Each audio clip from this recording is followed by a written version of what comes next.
não existe karma no espiritismo. É verdade, Paulo? É verdade, Cristina. Pode, certamente, esse tema vai causar surpresa em muitos daqueles que estão nos assistindo. Porque nas últimas décadas aqui no Brasil, a ideia do karma ficou intrinsecamente associada à divulgação espírita. E isso ocorreu porque se separou a divulgação dos temas originais propostos nas obras de Kardec. Sim. Estava presente na época de Kardec uma discussão a respeito desse tema, mas o resultado dessa discussão leva a um entendimento muito contrário do que está se pensando hoje. Eu nasci em família espírita e o meu pai era um estudioso e divulgador do espiritismo. E, naturalmente, falava sobre Leon Denis, Gabriel Delane, o Flammarion. A gente estudou esses princípios e tal. E nunca na minha vida, desde criança, até depois, quando eu já estava casada e tal, e você começa a frequentar outros meios espíritas, nunca havia ouvido falar sobre karma. Cada vez mais é frequente que se ouça e a gente fica estranhando e muitas vezes tem que se posicionar em relação a isto. Alguns dizem assim, não tem karma, o que tem é ação e reação. É. Acontece que a teoria do karma, causa e efeito e ação e reação, os três têm o mesmo significado. E nenhum dos três fazem parte da proposta espírita. Os três eles estão associados ao mesmo raciocínio da ideia ocidental do pecado, que significa o seguinte, um ato, né, gera como consequência um sofrimento posterior.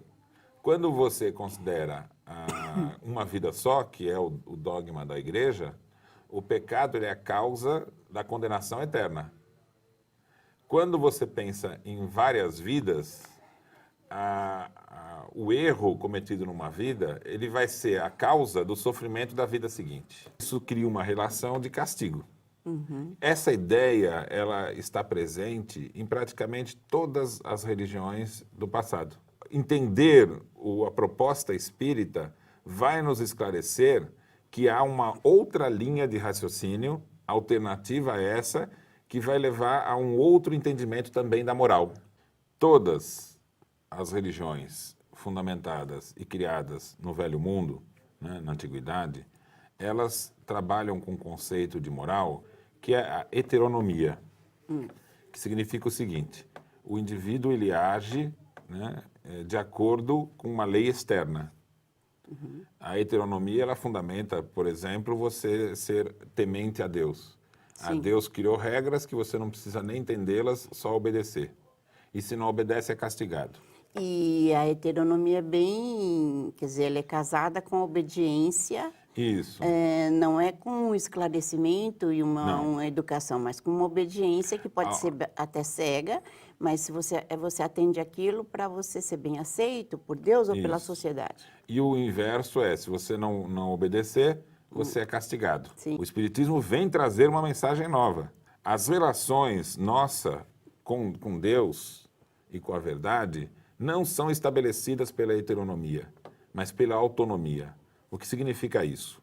As leis não estão fora de nós, estão presentes na nossa consciência. Então, agir moralmente é agir racionalmente, é agir voluntariamente, é agir com consciência do que você considera que é o correto e o errado. Quer dizer, escolher, né? Numa Por postura isso que temos autônoma, arbítrio. exatamente. O Espiritismo, com a sua proposta de autonomia, ele vai ter a seguinte definição presente no céu e inferno. O sofrimento é inerente à imperfeição. Então, olha que interessante. O sofrimento não é causa nem efeito de nada. Faz parte. Nem a imperfeição é causa ou efeito de nada. A relação de inerência significa uma coisa existe enquanto a outra subsiste. Então, a gente pode deixar bem claro que imperfeição é pouca evolução. E nós somos espíritos da terceira ordem na escala feita por Kardec, então a gente obviamente tem pouca evolução e mesmo onde já tem um pouco, ela é limitada à situação evolutiva nossa. Como todos são criados simples e ignorantes, a evolução é um processo constante. Lógico. Mas alguns indivíduos podem adquirir visões equivocadas da realidade e passar a agir em função delas. E tem pontos onde a gente tem uma visão mais ampla, outros médias e outros onde a gente está, né? Isso. O espírito simples, ele pode ter o desenvolvimento sem desenvolver imperfeição. Já um espírito que desenvolve egoísmo, orgulho, ele pode, vamos dizer assim, se aprofundar nesses entendimentos equivocados e fazer com que os seus hábitos fiquem de acordo com esse egoísmo e esse orgulho. Aí o que os espíritos vão explicar? O estado de imperfeição, que é esse estado de egoísmo e de orgulho, que é uma escolha, ele traz sofrimento em si. O sofrimento, sendo uma condição natural daquele que é imperfeito, cessa quando o indivíduo deixa de ser imperfeito. E quando que a pessoa deixa de ser imperfeito? Quando ela escolhe isso. Quando ela percebe, pelo sofrimento, pelas dificuldades, a necessidade de mudar. Então, O que ela vai mudando- enxergar? Que o comportamento dela está sendo pautado por algo que ela tem que mudar o entendimento. Porém, isso não é tão simples de acontecer na medida em que a pessoa está acostumada a achar Já. que Deus decide ou que ela é fruto dos seus pais e da sociedade. A gente também tem influência social e familiar e tudo mais. No entanto, os limites que a gente possui podem ser estendidos pela vontade própria. O exemplo que nós vamos encontrar dado por Kardec para entender essa relação vai ser entre o tédio e a ociosidade. Então, Kardec vai dizer o seguinte, o tédio não é um castigo para aquele que é ocioso, é uma consequência natural do ócio. É diferente o estado meditativo, o descanso da ociosidade. Existe uma ociosidade criativa. Isso, né? claro. Como tem um pensador, Domênico de Mas, estudou isso. Né? Não é necessário o trabalho ativo, braçal, constante. Existe um momento de reflexão que é necessário ao ser humano. A pessoa fala assim, eu fiz tal coisa, por isso estou sofrendo. Na Isso. vida passada eu devo ter feito tal coisa, por isso estou sofrendo. Da Mas onde há uma deriva diferença. isso? Deriva da observação da natureza. Então, a natureza mesmo, física, material, do nosso mundo, ela é uma relação de causa e efeito. Se você pegar uma bolinha de bilhar e você joga e ela bater numa seguinte, essa primeira para o movimento e a segunda passa a ter o movimento. A causa do movimento da segunda foi a primeira. Essa relação de ação e reação, causa e efeito. Né? No mundo da matéria densa. Isso. É uma lei da matéria densa, uma lei física da matéria densa. Mas não pode, ela foi apropriada para o comportamento humano e esse é o equívoco.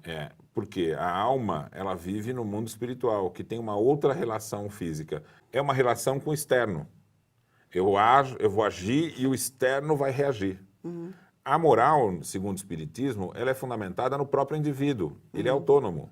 Então não tem castigo externo que altere a forma da gente acreditar, pensar, aceitar as coisas. Se mantém no mesmo pensamento porque ela ainda não entendeu que o assunto é o seu pensamento, a sua maneira de pensar. Ela e pode, não o ato. O ato ela pode adaptar a sua maneira de agir, mas ela talvez não mude a sua maneira de pensar. Porque o ato é consequência da maneira de pensar. Isso, se da você escolha. está coagido, você muda o ato, mas a maneira de pensar é a Isso. mesma e a situação continua a mesma. Exatamente. Então, no universo, a vida dos espíritos tem a seguinte correlação. Quando você está agindo no propósito e no entendimento e progredindo na sua razão, progredindo na sua moral, isso traz a sensação, a condição de felicidade. E quando você vai contra a sua consciência e seus atos vão sendo pautados pela imperfeição, gera o sentimento de sofrimento. É um fenômeno natural. Então, o que acontece? O próprio indivíduo, lidando com o sofrimento e com felicidade, ele vai percebendo o caminho adequado para ele lidar com o universo. Então, a formação dos espíritos, inevitavelmente, intelectual e moral, se dá pela própria escolha. Isso muda completamente a moral. O interessante é que essa revolução do entendimento altera a sociedade. Então, porque muda a proposta da educação, por exemplo. Na educação, não importa que você tenha um jovem ou uma criança que aparente agir de forma correta, porque isso pode ser só externo. Sim. Ele está só se submetendo e agindo externamente, né? A verdadeira educação é ensinar o indivíduo a fazer uso da sua liberdade. Compreendo. Porque se você pegar uma criança ou um jovem desse, que eles não enxergar mais à sua volta ninguém obrigando ou ninguém externo, né, como sendo a medida para ele agir correto, ele vai pensar, então agora eu faço o que eu quero. E se você ensina o jovem, a criança, a lidar com a sua liberdade, ele vai escolher uma forma de agir correta, independente de qualquer pessoa vigiando. Porque aquilo é um propósito pessoal. Eu desejo agir assim, porque eu acho que isso vai trazer para mim as melhores consequências. Até porque junto, ou nesse processo, a única coisa que se vai ensinar é que você não faça para o outro o que você não gostaria que fizesse para você. Ainda se tem medo da liberdade, achando que dar liberdade significa que vai tudo Não, a por água abaixo. liberdade, ela vai permitir um avanço na justiça, porque a justiça diz, não faça ao outro aquilo que você não queira que lhe façam. Então, é uma atitude negativa. Eu deixo de fazer para não prejudicar. Agora, a liberdade, ela permite uma coisa ainda muito melhor, que é fazer ao outro aquilo que você quer que aconteça com você. Então, é uma atitude ativa, que na época de Kardec definia-se com caridade. No dicionário de sinônimos francês, a gente encontra carité, né, caridade, o primeiro sinônimo é altruísmo, ou seja, toda vez que na obra de Kardec está falada a palavra caridade, não tem nada a ver com Não. assistencialismo. É um E ato de sim liberdade. de você Em ver favor- no outro Isso. uma criatura igual a você. E que merece ter aquilo que você deseja a si Isso. próprio. Então, isso muda o mundo. Esse é o fundamento da Revolução Espírita.